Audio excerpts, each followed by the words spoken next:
আসসালামু আলাইকুম। এটিএন বাংলা সংবাদে সবাইকে স্বাগত জানাচ্ছি। আমি নাজমুল হাসান তন্ময়। শুরুতেই বিআরবি কেবল সংবাদ শিরোনাম। 5G যুগে প্রবেশ করল বাংলাদেশ। দেশের আর্থসামাজিক অবস্থার পরিবর্তনে গুরুত্বপূর্ণ ভূমিকা রাখবে আশাবাদ প্রধানমন্ত্রীর।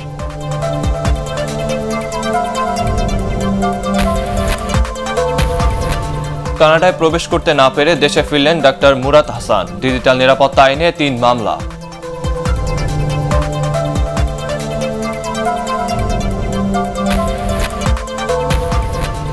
মানবাধিকার লঙ্ঘন না করার দাবি র্যাব মহাপরিচালকের। কোনো বিচার বহির্ভূত হত্যাকাণ্ড হয়নি, মন্তব্য আইনমন্ত্রীর।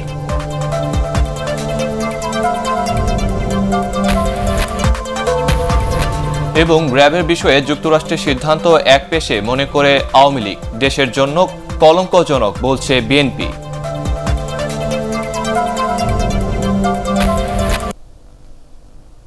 শুনছিলেন বিআরবি কেবল সংবাদ শিরোনাম। এবার বিস্তারিত। বিশ্বের একাদশ দেশ হিসেবে 5G বা পঞ্চম প্রজন্মের মোবাইল নেটওয়ার্কের যুগে প্রবেশ করল বাংলাদেশ। এই প্রযুক্তি বাংলাদেশের আর্থসামাজিক অবস্থা পরিবর্তনে গুরুত্বপূর্ণ ভূমিকা রাখবে বলে আশাবাদ ব্যক্ত করেছেন প্রধানমন্ত্রী শেখ হাসিনা। রাজধানীর একটি হোটেলে উদ্বোধনী অনুষ্ঠানে ভার্চুয়ালি যুক্ত হয়ে প্রধানমন্ত্রীর তথ্য ও যোগাযোগ প্রযুক্তি উপদেষ্টা সজীব ওয়াজেদ জয় বলেন, ভবিষ্যতে উন্নত বাংলাদেশের কথা মাথায় রেখেই 5G নেটওয়ার্ক চালু করা হলো। ফজলে রাব্বির রিপোর্ট। মোবাইল অপারেটর টেলিটকের হাত ধরে পরীক্ষামূলকভাবে বিশ্বের 11তম দেশ হিসেবে 5G নেটওয়ার্কের যুগে প্রবেশ করল বাংলাদেশ। এতে প্রযুক্তি সহায়তা দিচ্ছে হুয়াওয়ে ও নোকিয়া। প্রাথমিকভাবে রাজধানীর কিছু এলাকা সহ সাভার স্মৃতিসৌধ ও টুঙ্গিপাড়ায় এই নেটওয়ার্ক চালু করা হলো। এ সেবার উদ্বোধন করে ডাক ও টেলিযোগাযোগ মন্ত্রী উত্তর দেন সবচেয়ে প্রচলিত প্রশ্নের, 4G প্রযুক্তি এখনো সারা দেশে পৌঁছায়নি, তাহলে 5G কেন? আমরা একদিক থেকে যেমনি করে এই প্রযুক্তিগুলোতে দেরিতে এসেছি, তেমনি করে আমাদের অবকাঠামোগুলোকে গড়ে তোলার জন্য সময় দিতে হয়েছে। 2G আর 4G আমাদের সাধারণ দৈনন্দিন জীবনে আমাদের চাহিদাটা মিটিয়ে দেবে। 5G কিন্তু এর ডাইমেনশনটা অনেক বেশি, এবং এই ডাইমেনশনটা কেবল মোবাইল সেটের মধ্যেই সীমাবদ্ধ থাকবে না।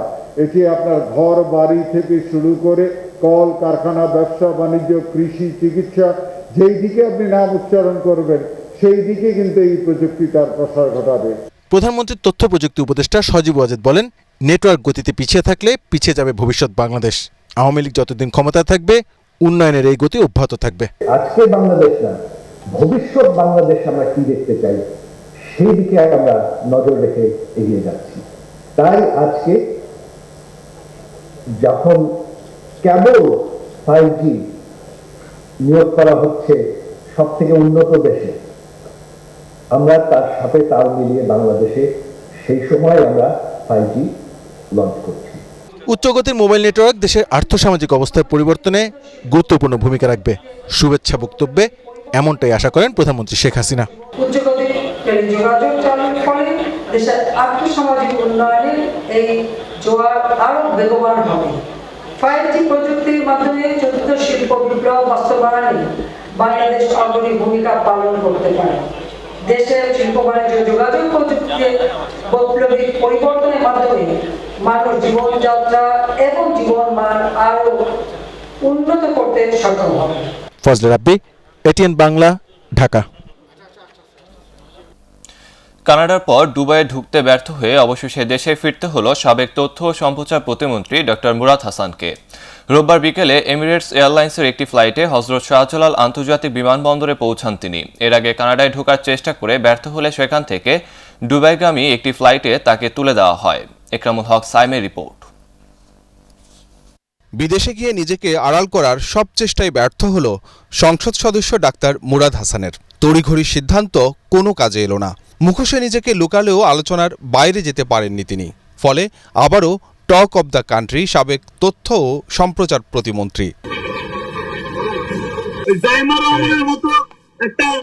বেফাস মন্তব্য আর অশালীন কথা বলে ব্যাপক বিতর্কের মুখে প্রতিমন্ত্রীর পদ হারিয়ে কানাডায় পাড়ি দিয়েছিলেন গত বৃহস্পতিবার রাতে। তবে শুক্রবার কানাডার বিমানবন্দরে পৌঁছালে তাকে দেশটির বর্ডার সার্ভিস এজেন্সি সেখানে ঢুকতে দেয়নি। ওই দিন দুপুর 1:30টায় টরন্টো পিয়ারসন আন্তর্জাতিক বিমানবন্দরে তাকে ইমিগ্রেশন কর্মকর্তারা জিজ্ঞাসাবাদ করেন। বিভিন্ন সংবাদ মাধ্যমে জানানো হয়, মুরাদ হাসানের সে দেশে প্রবেশে আপত্তি তুলেছিলেন অনেক কানাডিয়ান নাগরিক। পরে সেখান থেকে তাকে তুলে দেওয়া হয় দুবাইগামী ফ্লাইটে। তবে দুবাইও ঠাঁই হয়নি মুরাদ হাসানের। রোববার বিকেলে এমিরেটস এয়ারলাইন্সের একটি ফ্লাইটে হজরত শাহজালাল আন্তর্জাতিক বিমানবন্দরে অবতরণ করেন তিনি। এরপর ইমিগ্রেশন কর্মকর্তারা তাকে জিজ্ঞাসাবাদ করেন। আলোচনা রয়েছে করোনা পরীক্ষা না করেই ডাক্তার মুরাদ ফ্লাইটে উঠেছিলেন। আপনার যে প্রশ্ন, এই প্রশ্নের সঠিক উত্তর একমাত্র স্বাস্থ্য মন্ত্রণালয়ে যারা আছেন তারাই দিতে পারবেন। এই জিনিসটা সম্পূর্ণ কন্ট্রোল করে স্বাস্থ্য মন্ত্রণালয়। এই কাজটা যদি আমরা ক্যাবের পক্ষ থেকে করতে যাই, এটা কিন্তু কোনোভাবেই অ্যাকসেপ্টেবল হবে না। তবে তার সাথে সরাসরি কথা বলতে গণমাধ্যম কর্মীরা মুখিয়ে থাকলেও তাদের সেই চেষ্টা ব্যর্থ করেই গোপনে বিমানবন্দর ছাড়েন সাবেক এই প্রতিমন্ত্রী। ইকরামুল হক সায়েম, এটিএন বাংলা, ঢাকা। বিএনপির প্রতিষ্ঠাতা জিয়াউর রহমানের পরিবারকে নিয়ে আপত্তিকর মন্তব্য করায় সাবেক তথ্য ও সম্প্রচার প্রতিমন্ত্রী ডক্টর মুরাদ হাসানের বিরুদ্ধে ডিজিটাল নিরাপত্তা আইনে 3টি মামলা হয়েছে। ঢাকা, রাজশাহী এবং চট্টগ্রামে সাইবার ট্রাইব্যুনালে মামলাগুলো দায়ের করা হয়। এ সময় মামলার ডাক্তার মুরাদের পাশাপাশি মহিউদ্দিন হেলাল নাহিদকেও আসামি করা হয়েছে। আরও জানাচ্ছেন হুমায়ুন চিশতি। সাবেক তথ্য ও সম্প্রচার প্রতিমন্ত্রী ডক্টর মুরাদ হাসানের বিরুদ্ধে ঢাকার সাইবার ট্রাইব্যুনালে ডিজিটাল নিরাপত্তা আইনে মামলার আবেদন করেন জাতীয়তাবাদী আইনজীবী ফোরামের নেতা ওমর ফারুক। বিএনপি চেয়ারপারসন বেগম খালেদা জিয়ার নাতনি ব্যারিস্টার জাইমা রহমান সম্পর্কে কুরুচিপূর্ণ বক্তব্য দেওয়ার অভিযোগ আনা হয়েছে মামলায়। সোমবার এ বিষয়ে শুনানি হবে বলে জানিয়েছেন আইনজীবীরা। ডক্টর মুরাদ, ব্যারিস্টার জাইমা রহমান এবং বাংলাদেশের নারী সমাজ সম্পর্কে যেসব কুরুচিপূর্ণ বক্তব্য দিয়েছেন, তাতে নারী সমাজকে হেয় করা হয়েছে, নারী সমাজের মর্যাদা হেয় প্রতিপন্ন করা হয়েছে এবং তাদের মানহানি করা হয়েছে। এই সকল কারণ এবং এই বক্তব্য যেহেতু ইলেকট্রনিক বিন্যাসে সেটা প্রচারিত হয়েছে, সেই হেতু এটা ডিজিটাল নিরাপত্তা আইনের আওতাভুক্ত অপরাধের শামিল। একই অভিযোগে রাজশাহী বিভাগীয় সাইবার ট্রাইব্যুনালে সাবেক তথ্য ও সম্প্রচার প্রতিমন্ত্রীর বিরুদ্ধে মামলা করেন বগুড়া আইনজীবী সমিতির সাবেক সাধারণ সম্পাদক একেএম সাইফুল ইসলাম। আদালত আবেদন গ্রহণ করে সোমবার শুনানির দিন ঠিক করেন। জনাব মুরাদ হাসান এবং যে ফেসবুক লাইভে যিনি সাক্ষাৎকার নিয়েছিলেন শেখ মহিউদ্দিন হেলাল, এই দুজনের নামে আমরা ডিজিটাল নিরাপত্তা আইন 78 মামলা দায়ের করলাম এবং আজকে ফাইল হলো। মামলাটা আদালতে দাখিল করা হলে আদালত মামলাটা গ্রহণ করে এটা পরবর্তী আদেশের জন্য দিন দিয়েছেন। চট্টগ্রাম সাইবার ট্রাইব্যুনালে ডিজিটাল নিরাপত্তা আইনে মামলা করেন চট্টগ্রাম আইনজীবী ফোরামের সভাপতি বাদল আনোয়ার। এ বিষয়ে আদেশের জন্য আগামী 15 ডিসেম্বর দিন ঠিক করে দেয় আদালত। 3টি মামলাতেই ডক্টর মুরাদ হাসানের পাশাপাশি মহিউদ্দিন হেলাল নাহিদকে আসামি করা হয়েছে। হুমায়ুন চিশতি, এটিএন বাংলা, ঢাকা। র্যাব মানবাধিকার লঙ্ঘন করে না, বরং এই বাহিনী আইন ও সংবিধান অনুযায়ী কাজ করে বলে মন্তব্য করেছে র্যাব মহাপরিচালক চৌধুরী আবদুল্লাহ আল মামুন। বরগুনায় পাথরঘাটায় জেলেদের সাথে মতবিনিময়কালে তিনি এই মন্তব্য করেন। তিনি আরও বলেন, উপকূলীয় মানুষের জীবন জীবিকা নিরাপত্তা ও সন্ত্রাস দমনে সংবিধানের নির্দেশনা মেনে কাজ করছে র্যাব। জলদস্যুদের আত্মসমর্পণে আহ্বান জানিয়ে তাদের স্বাভাবিক জীবনে ফিরে আসতে সব ধরনের সহযোগিতার আশ্বাস দেন র্যাব মহাপরিচালক। আমাদের স্বাধীন মিডিয়া আছে, সুশীল সমাজ আছে, সব দিক থেকে এটা পুঙ্খানুপুঙ্খভাবে প্রতিটি বিষয় যাচাই বাছাই করা হয়। এখানে আমাদের মানবাধিকার লঙ্ঘনের কোনো সুযোগই নেই। সবকিছু আইন এবং বিধির আলোকে সংগঠিত হচ্ছে। বাংলাদেশে কোনো বিচার বহির্ভূত হত্যাকাণ্ড হয়নি বলে দাবি করেছেন আইনমন্ত্রী আনিসুল হক। তার মতে, র্যাবের বর্তমান ও সাবেক কর্মকর্তাদের বিরুদ্ধে যুক্তরাষ্ট্রের মানবাধিকার লঙ্ঘনের অভিযোগ কল্পনাপ্রসূত এবং একপাক্ষিক। রাজধানী বিচার প্রশাসন প্রশিক্ষণ ইনস্টিটিউটে বিচারকদের প্রশিক্ষণ কোর্সের উদ্বোধনী অনুষ্ঠানে তিনি এসব কথা বলেন। মনির হোসেন তপুর রিপোর্ট। সম্প্রতি দেশের এলিট ফোর্স র্যাবের বর্তমান ও সাবেক 7 কর্মকর্তার বিরুদ্ধে যুক্তরাষ্ট্রের আনা মানবাধিকার লঙ্ঘনের অভিযোগ নিয়ে সাংবাদিকদের মুখোমুখি হন আইনমন্ত্রী আনিসুল হক। তিনি বলেন, এই নিষেধাজ্ঞাটি দেওয়া হয়েছে কল্পনাপ্রসূত, কারোর সাথে কোনো ধরনের আলোচনা করা হয়নি।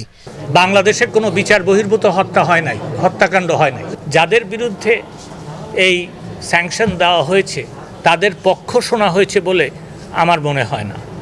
আর আমি এটাও দ্ব্যর্থহীন ভাষায় বলতে চাই, যেই সব দোষে র্যাব বা অন্যান্য প্রতিষ্ঠানগুলিকে দোষী করা হয়েছে তা কিন্তু ঠিক নয় এবং এটা কল্পনাপ্রসূত। এছাড়া মুক্তিযুদ্ধের সময় বুদ্ধিজীবী হত্যাকাণ্ডের দায়ে কারাদণ্ডপ্রাপ্ত পলাতক 2 আসামি জামায়াত নেতা ব্রিটেন প্রবাসী চৌধুরী মঈনুদ্দিন ও আশরাফুজ্জামানকে দেশে ফিরিয়ে আনতে আবেদন করা হবে বলেও জানিয়েছেন আইনমন্ত্রী। ব্রিটিশ হাই কমিশনারের সাথে একটা সাক্ষাৎকার হয়েছে এবং সেখানে আমি এই 2 জনকে আমাদের দেশে ফিরিয়ে আনার জন্য দাবি করেছি। তিনি আমাকে বলেছেন যে আমরা যেন ফর্মালি এই দাবি করি। আমি তাদেরকে ফিরিয়ে দেওয়ার জন্য ফর্মালি দাবি করব।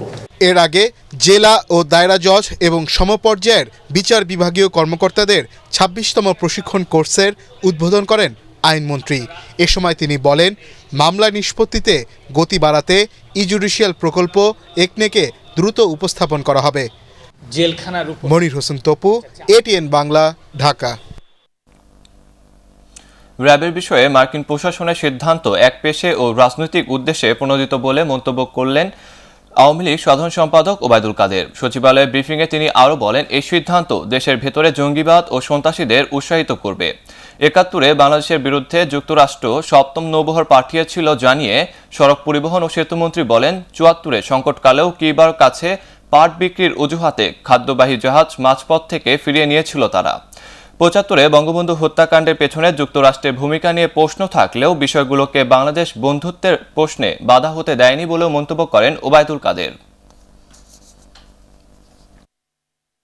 ২০১৫ সালের পর থেকে এ পর্যন্ত যুক্তরাষ্ট্রে আইন শৃঙ্খলা বাহিনী দ্বারা বিচার বহির্ভূত হত্যাকাণ্ড ঘটেছে ৬,৬০০ জনের মতো। বিচার বহির্ভূত হত্যাকাণ্ড নিয়ে দিনের পর দিন আমেরিকার বিভিন্ন সিটিতে সাধারণ মানুষ রাস্তায় না, তাদের অন্য দেশের মানবাধিকার পরিস্থিতি নিয়ে কোনো ধরনের বক্তব্য গ্রহণযোগ্য নয়।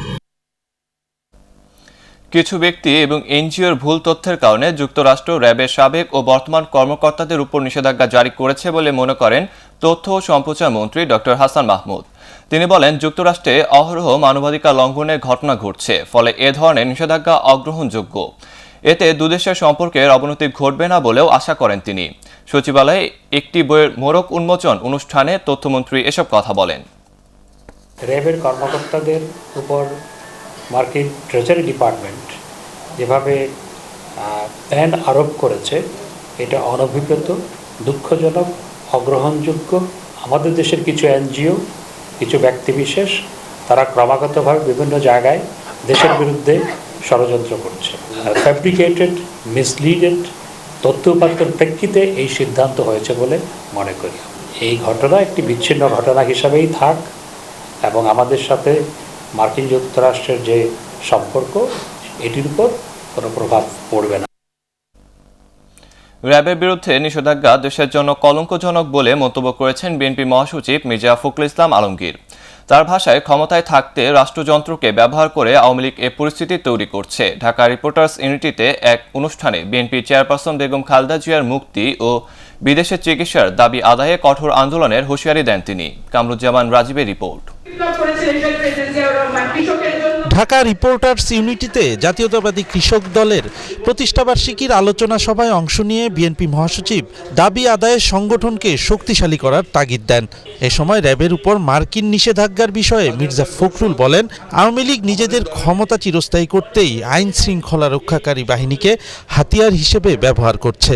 আমাদের কোনো প্রতিষ্ঠানের উপরে, আমাদের কোনো কর্মকর্তাদের উপরে এই ধরনের একটা কলঙ্কজনক আপনার একটা সিদ্ধান্ত চাপিয়ে দেওয়া হয়েছে বা আমাদের দেশের জন্য এই লজ্জা সৃষ্টি করা হয়েছে। আজকে আওয়ামী লীগ এই অবস্থাটা তৈরি করেছে যে আমাদের দেশের প্রতিষ্ঠান যেগুলোকে নিয়ে আমার গর্ব করা উচিত, সেই প্রতিষ্ঠানগুলোকে তারা ধ্বংস করে দিয়ে শুধুমাত্র তাদের ক্ষমতাকে চিরস্থায়ী করবার জন্য। বিএনপি মহাসচিব আরও অভিযোগ করেন, জনপ্রিয়তার ভয়ে খালেদা জিয়াকে বন্দী করে রাখা হয়েছে। এখন চিকিৎসা বঞ্চিত করে রাজনৈতিক শিষ্টাচার বহির্ভূত কথা বলছে সরকার। যে দেশনেত্রী বেগম খালেদা জিয়া তার সুচিকিৎসা পাওয়ার জন্য বিদেশে তাকে পাঠানোর জন্য এই শুধু কথাই হবে না, বা তো আমরা যে আন্দোলন শুরু করেছি, এই আন্দোলনের গতি প্রকৃতিকে আরও কঠোর করতে হবে, আরও দুর্বার করতে হবে। এবং দুর্বার গণ আন্দোলনের মধ্য দিয়ে তাকে মুক্ত করেই আমরা তার সুচিকিৎসার জন্য তাকে বাইরে পাঠাতে পারবো এবং তাকে আবার আমাদের মাঝে ফিরিয়ে আনতে পারবো। মানুষের সব অধিকার কেড়ে নিয়ে আওয়ামী লীগ দেশে বন্দি দশা তৈরি করেছে দাবি করে বিএনপি মহাসচিব বলেন, দেশকে বাঁচাতে দুর্বার গণ আন্দোলনের বিকল্প নেই। কামরুজ্জামান রাজীব, এটিএন বাংলা, ঢাকা। বসুনা থেকে প্রযুক্তিগত জ্ঞান অর্জনের মাধ্যমে বেকারত্ব দূর করতে তরুণদের প্রতি আহ্বান জানিয়েছেন প্রধানমন্ত্রী শেখ হাসিনা। ডিজিটাল বাংলাদেশ দিবস উদযাপন ও পুরস্কার বিতরণ অনুষ্ঠানে তিনি বলেন, তরুণরা যত বেশি সুযোগ কাজে লাগাবে দেশ ততই এগিয়ে যাবে। 2041 সালে উন্নত সমৃদ্ধ বাংলাদেশ গড়ার সৈনিকরা প্রস্তুত বলেও জানান প্রধানমন্ত্রী। আপেল মাহমুদের রিপোর্ট। সরকারি ও বেসরকারি উদ্যোগে নির্মিত অ্যাপসের মাধ্যমে সারা দেশে ডিজিটাল পদ্ধতিতে সহজেই সেবা নিতে পারছে জনগণ। তথ্য প্রযুক্তির মাধ্যমে মানুষের জীবনযাত্রা সহজ করায় এসব উদ্যোক্তারা এবার পেল জাতীয় ডিজিটাল পুরস্কার। বঙ্গবন্ধু আন্তর্জাতিক সম্মেলন কেন্দ্রে আয়োজিত ডিজিটাল বাংলাদেশ দিবসের অনুষ্ঠানে গণভবন থেকে ভার্চুয়ালি যুক্ত হয়ে প্রধানমন্ত্রী শেখ হাসিনা বলেন, লক্ষ্য স্থির করেই ডিজিটাল বাংলাদেশ গড়তে এগিয়ে যাচ্ছে সরকার। আমার মনে হয় যে এটা সকল খাতকে ছাড়িয়ে যাবে এই ডিজিটাল ডিভাইস আমরা যদি রপ্তানি করতে পারি। আর তার জন্য একটা সুনির্দিষ্ট লক্ষ্য স্থির করা হয়েছে যে 2025 সাল নাগাদ এই ডিজিটাল ডিভাইসের খাতে $5 বিলিয়ন রপ্তানি উন্নীত হবে। 2041 সালের উন্নত দেশ গড়ার সৈনিক প্রস্তুত করার কথা উল্লেখ করে তিনি আরো বলেন, বেকারত্ব দূর করতে সব ধরনের সুযোগ সৃষ্টি করছে সরকার। অনেক সময় লেখাপড়া শিখে বসে থাকে, কি করবে তার পথ খুঁজে পায় না। তো স্টার্ট আপ প্রোগ্রাম যেটা চালু করা হলো, সেখানে আমরা বাজেটে আলাদা টাকাও রেখেছি। কাজেই স্টার্ট আপ ইকোসিস্টেম গড়ে তোলা হয়েছে, সেখানে কিন্তু আমাদের সবাই কাজ করাটা সুযোগ পাচ্ছে, আর সেই সুযোগটাও কাজে লাগাতে হবে। এই তরুণ সমাজ এবং আমাদের যারা শিশু কিশোর তাদেরকে আমরা যত বেশি প্রশিক্ষণ দিতে পারবো এবং এই তথ্য প্রযুক্তির সাথে পরিচয় করাতে পারবো এবং তাদের জন্য সুযোগ সৃষ্টি করে দিতে পারবো, ততই বেশি আমাদের দেশ এগিয়ে যাবে। এ সময় দেশের 2660 ইউনিয়নে ব্রডব্যান্ড সংযোগ প্রকল্পের উদ্বোধন করেন প্রধানমন্ত্রী শেখ হাসিনা। আপেল মাহমুদ, এটিএন বাংলা, ঢাকা। ওমিক্রনের কারণে দেশে করোনার তৃতীয় ঢেউয়ের আশঙ্কা ব্যক্ত করেছেন স্বাস্থ্যমন্ত্রী জাহিদ মালিক। এ বিষয়ে সবাইকে সতর্ক হওয়ার আহ্বান জানান তিনি। ঢাকা মেডিকেল কলেজ হাসপাতালে নতুন অক্সিজেন জেনারেটরের উদ্বোধনী অনুষ্ঠানে তিনি এসব কথা বলেন। এ সময় ভারতীয় হাইকমিশনার বিক্রম কুমার দোরাইস্বামী বলেন, করোনা মোকাবেলায় সবসময় ভালো বন্ধু হয়ে বাংলাদেশের সাথে আছে ভারত। ইমদাদুল্লাহ বাবুর রিপোর্ট। ঢাকা মেডিকেল কলেজ হাসপাতালে স্থাপিত নতুন এই অক্সিজেন জেনারেটর প্রতি মিনিটে 1000 লিটার মেডিকেল অক্সিজেন উৎপাদন করে, যা পুরো হাসপাতালে কেন্দ্রীয়ভাবে সরবরাহ করা হচ্ছে। বন্ধুপ্রতিম দেশ ভারতের উপহার এই যন্ত্রটি উদ্বোধন করেন স্বাস্থ্যমন্ত্রী জাহিদ মালেক ও বাংলাদেশে নিযুক্ত দেশটির হাইকমিশনার বিক্রম দোরাইস্বামী। পরে আলোচনা অনুষ্ঠানে স্বাস্থ্য অধিদপ্তরের মহাপরিচালক এবিএম খুরশিদ আলম জানান, আপাতত দেশের 30টি জেলায় অক্সিজেন জেনারেটর স্থাপন করা হবে। করোনা মোকাবিলায় জটিল রোগীদের জন্য অক্সিজেন সরবরাহ নিশ্চিতে যন্ত্রটি সহায়ক হবে বলেও জানান তিনি। যতগুলো জেলা হাসপাতাল আছে, প্রায় প্রতিটি জেলা হাসপাতালে আমরা একটি করে অক্সিজেন জেনারেটর দেওয়ার ব্যবস্থা করেছি। বেশ কিছু অক্সিজেন জেনারেটর এসছে, সংখ্যায় সেটি পরিমাণ 30, আরো প্রায় 40টি জেনারেটর আসবে। অনুষ্ঠানে স্বাস্থ্যমন্ত্রী বলেন, দেশে ওমিক্রনে আক্রান্ত 2 নারী খেলোয়াড় ভালো আছেন।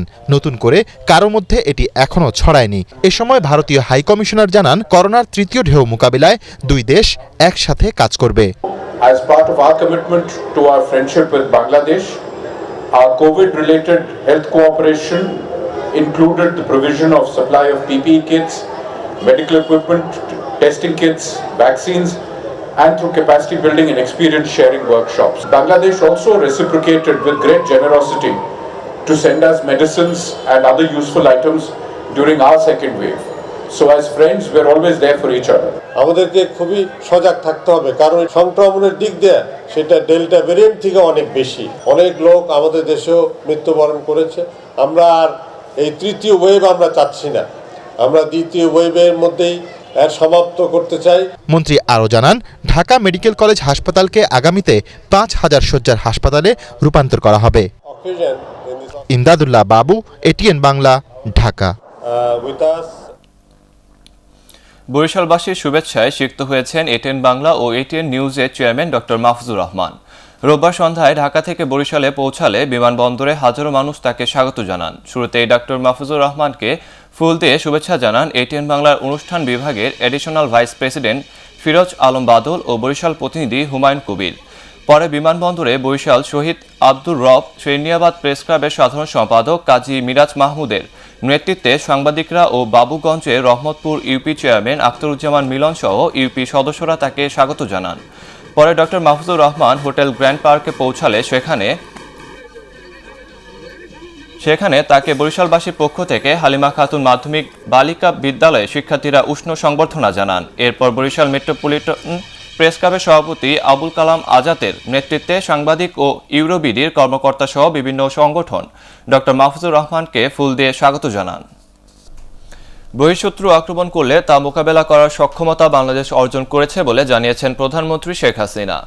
গণভবন থেকে চট্টগ্রামের ভাটিয়ারীতে বাংলাদেশ মিলিটারি একাডেমিতে অনুষ্ঠিত রাষ্ট্রপতি কুচকাওয়াজে ভার্চুয়ালি যুক্ত হয়ে তিনি একথা জানান। তিনি আরও বলেন, দেশের স্বাধীনতা ও সার্বভৌমত্ব রক্ষায় সেনাবাহিনীকে সবসময় সজাগ ও সতর্ক থাকতে হবে। যে কোনো পরিস্থিতিতে জনগণের পাশে দাঁড়াতে সশস্ত্র বাহিনীকে নির্দেশ দেন প্রধানমন্ত্রী শেখ হাসিনা। যে তোমার দেশ মাতৃকার মহান স্বাধীনতার সার্বভৌমত্ব রক্ষা করবে। এই দায়িত্ব পালনে সবসময় সজাগ থাকতে হবে, প্রস্তুত থাকতে হবে। সর্বোচ্চ ত্যাগের বিনিময় হলো দেশের স্বাধীনতা সার্বভৌমত্ব রক্ষা করাই হবে একমাত্র পেশাগত ব্রত। সেই সাথে সাথে এদেশের সন্তান হিসেবে এদেশের মানুষের পাশে থাকতে হবে। জনগণের সকল প্রয়োজনে তোমাদের দায়িত্ব পালন করতে হবে। সকলের সাথে বন্ধুত্ব, কারোর সাথে বৈরিতা নয়। আমরা সেই পররাষ্ট্র নীতিতেই বিশ্বাস করি, কিন্তু কখনো যদি আমরা কোনো বহিঃশত্রু দ্বারা আক্রান্ত হই, তো দেশের স্বাধীনতা সার্বভৌমত্ব রক্ষার সক্ষমতাও আমরা ইতিমধ্যে অর্জন করেছি। এবার আন্তর্জাতিক সংবাদ।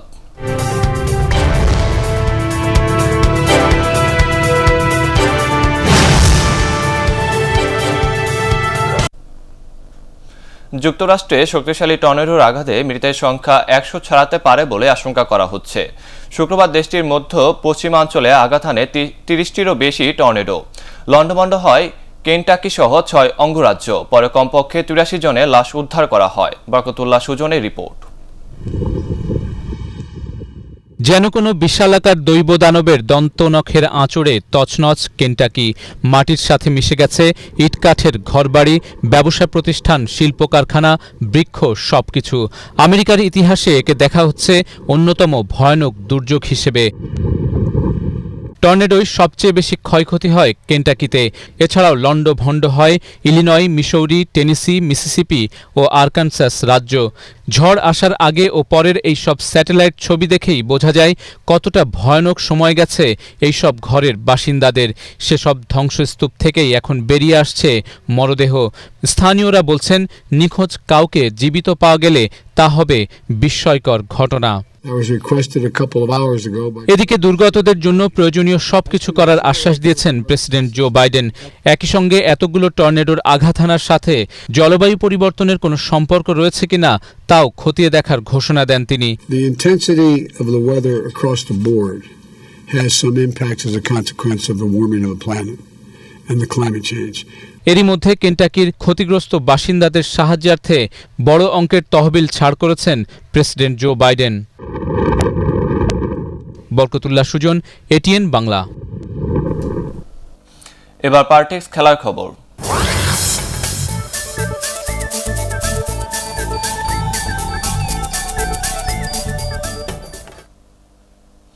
নিউজিল্যান্ডে 3 দিনের রুম কোয়ারেন্টাইন শেষে হোটেল কক্ষ থেকে বের হওয়ার সুযোগ পেয়েছে বাংলাদেশ ক্রিকেট দল। করোনা টেস্ট নেগেটিভ হওয়ায় জিমও করছেন ক্রিকেটাররা। 7 দিন পর দলগত অনুশীলন শুরু করার সুযোগ পাবেন মমিনুল হকরা। দলের অলরাউন্ডার মেহেদী হাসান মিরাজ জানান, এর আগে খাওয়া দাওয়া থেকে শুরু করে সবকিছু হোটেল কক্ষেই করতে হয়েছে তাদের। সবাই ভালো এবং সুস্থ আছেন। কোয়ারেন্টাইন শেষে 2টি প্রস্তুতি ম্যাচ খেলবেন বাংলাদেশের ক্রিকেটাররা। আগামী 1 জানুয়ারি মাউন্ট মঙ্গানুইতে শুরু হবে প্রথম টেস্ট। কালকে থেকে আমরা কিছু ফ্রি হ্যান্ডের এক্সারসাইজ করতে পারবো রুমের ভিতরে। আমাদের বাইক আছে, তারপরে থেরাব্যান দিয়ে দেওয়া হয়েছে, সেগুলো নিয়ে হয়তো আমরা রুমের ভিতরে কিছু এক্সারসাইজ কাজ করব। এবং 3 দিন পরে থেকে আমাদের হয়তো বাইরে যে কিছু সময় হাঁটাহাঁটি করতে দেওয়া হবে এবং তারপরে যে প্র্যাকটিস ফ্যাসিলিটিস আছে সেটা আমাদেরকে টাইম টু টাইম জানিয়ে দেওয়া হবে। শেষ করার আগে বিআরবি কেবল সংবাদ শিরোনাম আরেকবার। 5G যুগে প্রবেশ করল বাংলাদেশ, দেশের আর্থসামাজিক অবস্থার পরিবর্তনে গুরুত্বপূর্ণ ভূমিকা রাখবে আশাবাদ প্রধানমন্ত্রীর।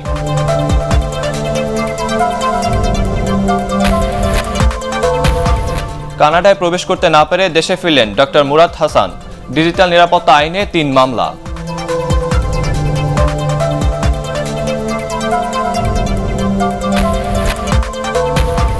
মানবাধিকার লঙ্ঘন না করার দাবি র্যাব মহাপরিচালকের, কোনো বিচার বহির্ভূত হত্যাকাণ্ড হয়নি মন্তব্য আইনমন্ত্রীর।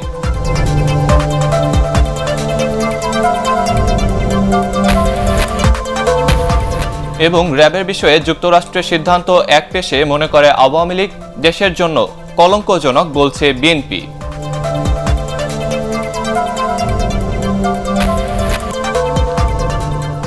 দর্শক, পরবর্তী সংবাদ দেখার আমন্ত্রণ জানিয়ে এখনকার মতো শেষ করছি। করোনা ভাইরাস থেকে নিজেকে সুরক্ষিত রাখতে মাস্ক পরুন, বারবার হাত পরিষ্কার করুন। এটিএন বাংলা সংবাদ ইউটিউবে দেখতে ব্রাউজ করুন youtube/ATN বাংলা নিউজ।